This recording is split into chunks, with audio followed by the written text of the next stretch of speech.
It's not a diet, it's not a fad, it's not something you can't live with. You can live with this, and it's nearly effortless because you don't have to deprive yourself. All right, Dr. Dave, now what's in this bottle that's allowing people like Sharon to see these results? Okay, inside the bottle we've got capsules. Right. Inside the capsules we have powder.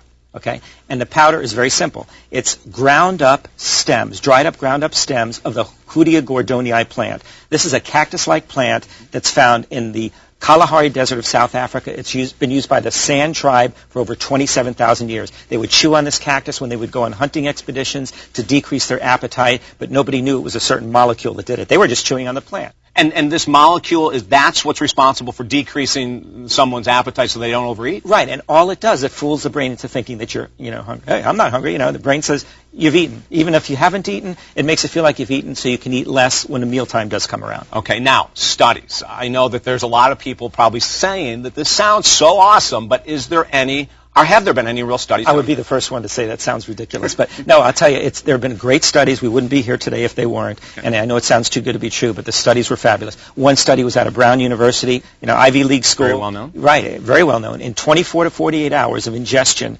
of this molecule, there was a 50 to 60% decrease in caloric intake, in food intake, basically. Okay. And this was on laboratory animals. But then there's another study on humans, which was done by Pfizer in conjunction with Phytopharm, which is a British company. And they took overweight people, essentially locked them down in this one area, literally.